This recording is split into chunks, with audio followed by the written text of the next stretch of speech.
Hello, everybody. Thank you so much for having me here.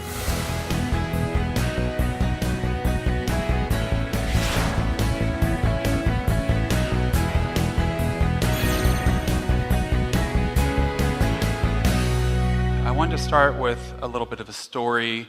10 years ago, I was a graduate student. I was at Maryland Institute College of Art, which is in Baltimore, Maryland. And at that school, they do a lot of this kind of work, going out into communities. A lot of Baltimore is actually not in great shape. And so we're working with a lot of community organizers. But it's not always that easy. And I think a lot of times designers are trying to figure out how they can get involved in some of the issues that they think are crucial and critical to their neighborhoods, to their interests, to their ethics, and trying to figure out what they can do to make any kind of impact. So today I want to talk about specific topics.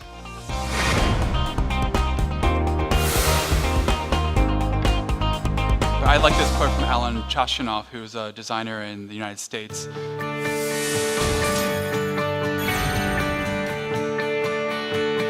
And so as we think about ways to make impact, we can absolutely plan our designs better, but we can also find ways to make them more accessible.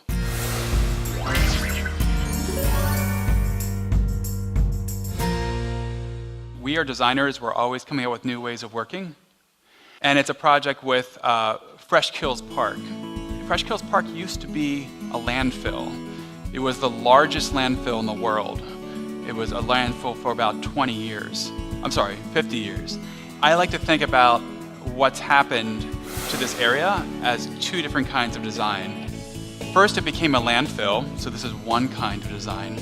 And now it's becoming a park. This is another kind of design. And we're always doing this, we're always designing, and sometimes it's a bad design, sometimes it's a good design. And we asked our students to do this.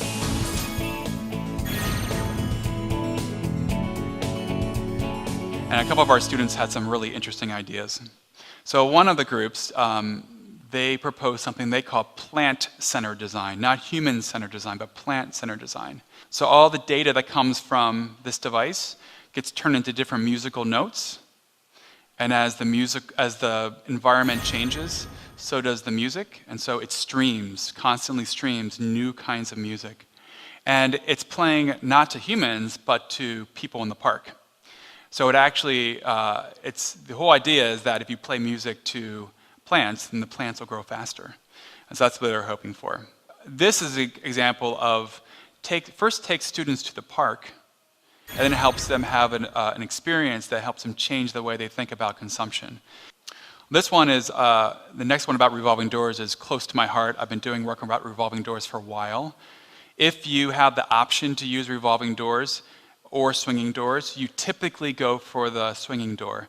And so my challenge was to figure out why, because revolving doors are a lot more efficient in places where it's cold and there's a lot of rain and snow and dust, noise. These revolving doors help control that. And it also saves a lot of money. It saves carbon and it saves buildings money. And when you think about the scale, you think about, this is in the United States, these are from a couple years ago, but you can save a lot of money and a lot of energy. What I noticed is that people had the same kind of habits in their environments. About 45% of our habits, or of our behaviors are habits, because we are spending most of our time in the same areas. And so I found that signs are important to get people to use revolving doors. And what I did is I actually went out and did my own experiment. So I found a building that did not have any signs. So 28% of people were using this set of doors. And then I put a sign up, and that number rose. And then I put a different sign up that was directional, and the number went down a little bit. And this told me that people really need to see something that stops them, and it's visually striking. And so the last one I made was actually longer, and it was blue to match the branding of the building, and the number went all the way up to 71%. Unfortunately, the security guards started looking at me, and so I decided to back away from doing this kind of guerrilla signage work. And I would say this one is probably a system innovation that was my own project.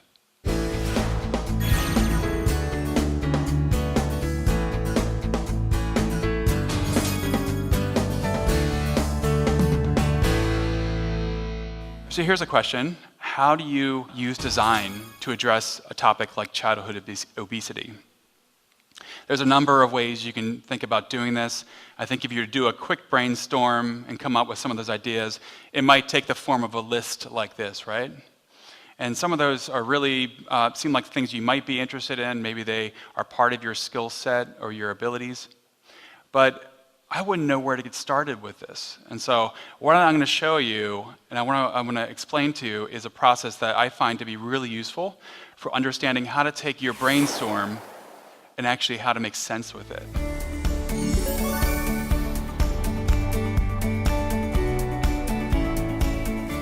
So this is, you can see it's a grid. It's called Mapping Scales and Skills.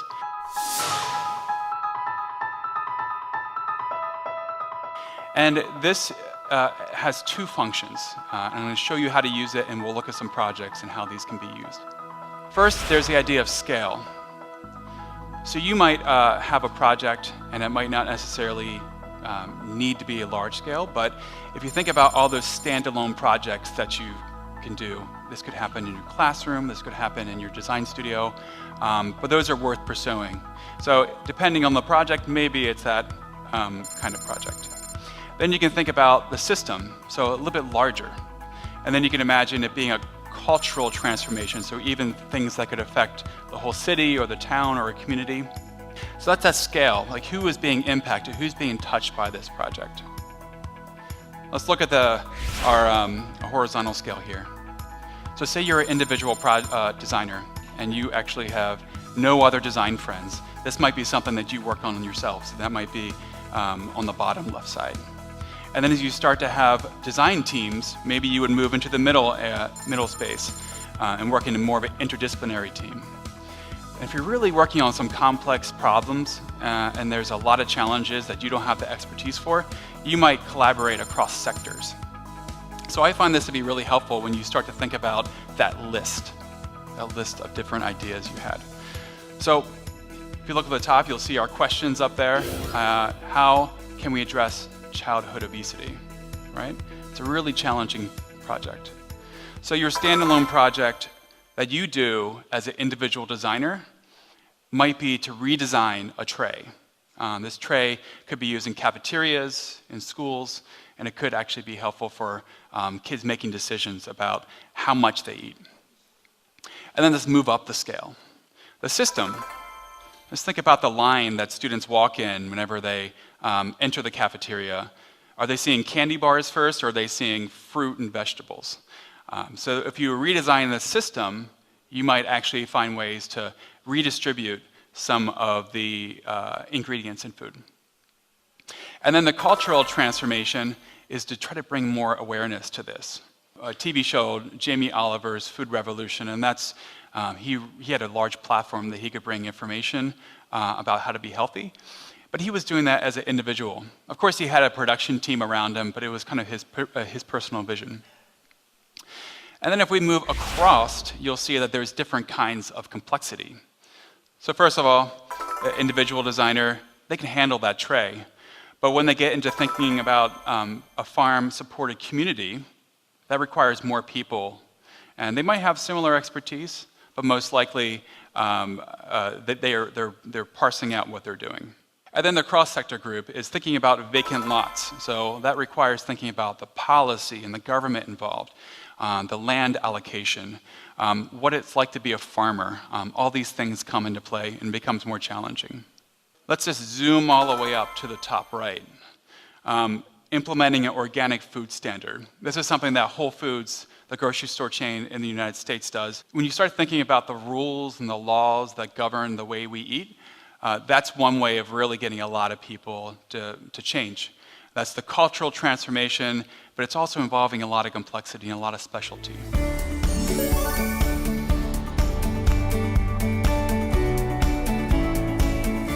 Let's think of some other projects. How might we build awareness about failing infrastructure? I actually love this project. I'll try to explain it for you. You see this white pipe in the background? That pipe was leaking for 20 years in New York City. Because it was leaking, when it got cold, the whole sidewalk froze over. And so this was a hazard. And so one designer who actually, I think he considered himself an artist as well, Jason Epping, he created a little bridge that went over this as a way of drawing attention to it. And within a couple of weeks, the city officials came out and they actually fixed the leak. So I would say this is the standalone project, and it's by individual designer. But notice that it had a big impact. It's not, if you're doing an individual project and it's a standalone project, it can still have the impact that you're hoping for. So let's think about public space and how to unify a community. So there's a community in Alabama, and they were looking for ways to come together and to have conversations and to sort of bridge some of the divides in the community. This designer, Matthew Mazzotta, he went there, he did a lot of listening, he did a lot of conversations and thinking with the community.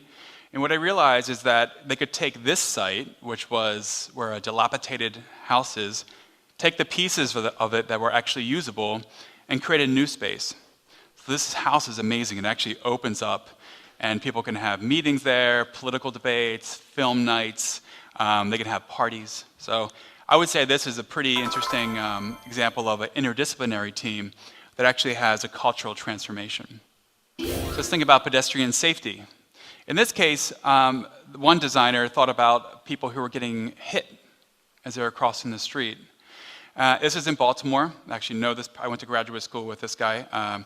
And he actually was able to work with some different people to come up with a solution to make the crosswalks more interesting. So this is an individual designer who led this charge, but he's really changing the system. How might we start conversations about controversial topics? It's called Conflict Kitchen, and this organization, actually, it's a restaurant that changes every so often, and the kitchen is themed after different countries that is having some kind of problem with the US. And so you can tell here, they're talking about, it says Iranian food. You might recognize the one in the north, this is North Korean food. These are all countries that the US has some kind of problem with. And what they did is they didn't shy away from it, but they served some really good food. I assume North Korea has good food. I'm not sure. You might be able to tell me more. But in any case, this, I would say, is cultural transformation that requires a lot of expertise, cross-sector expertise. I mean, I don't think many designers know how to cook, start a restaurant. They know how to do the branding and design, but it requires a lot of collaboration. Landmines are a big problem throughout the world. We're seeing this happen quite a bit. Or I should say the problem's increasing. People are still planting landmines. And there's one organization that you may have heard of called Mein Kampf, and they are designing ways to locate and detonate landmines from a distance and safely. I would say this is changing the system. Rather than people going out and having to locate them individually, they can do this remotely, but it requires a lot of different kinds of expertise. So I think this is a really useful way to get started with your projects. If you're in the planning stages of your process and you know what kind of problem you want to solve or you want to solve for, you can start to figure out what scale you can work at.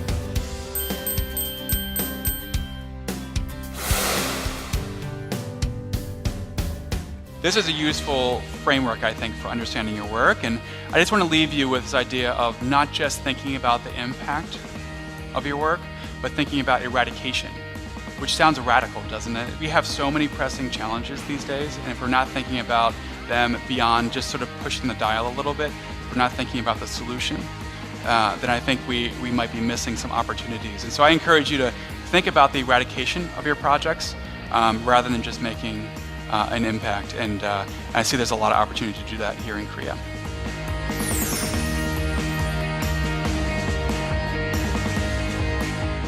Thank you.